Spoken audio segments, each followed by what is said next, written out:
Lady from New York reserves. Gentleman from Georgia. Mr. Speaker, at this time I'm pleased to yield 3 minutes to a gentleman who has great reverence for the United States Constitution, the gentleman from Texas, Mr. Paul. Gentleman is recognized for 3 minutes. I thank the gentleman for yielding. I rise in support of this rule, although I have a lot of complaints about how we deal with the issue of war. This is a debate that should have gone on 4 months ago before the war was started, and if we'd have done this properly, we wouldn't be bringing this up quickly. No committee work, no discussion, no chance for amendment. But nevertheless, I will support the rule because at least we get a chance to talk a little bit about what's going on in Libya. We have 2 resolutions that will come up under this rule. The first resolution, generally I understand most individuals aren't too keen on this because it's a literal endorsement. It's a rather explicit endorsement of the war, and I obviously would be opposed to H.J. Res. 68. But my greatest concern is about H.R. 2278.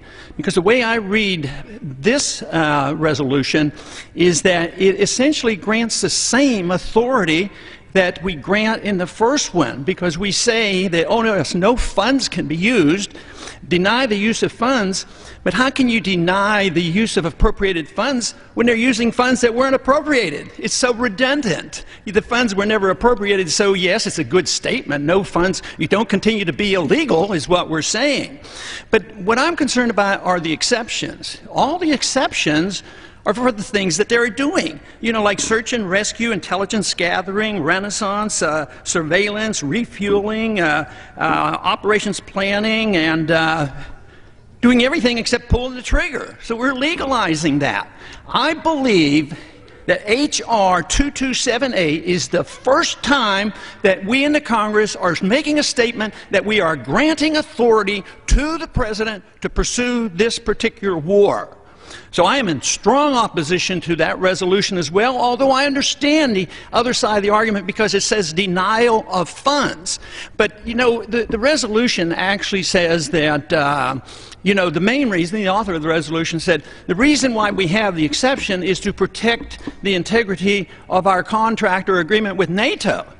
Well, in the resolution said we have to stop the funding because we don't want to support NATO's war.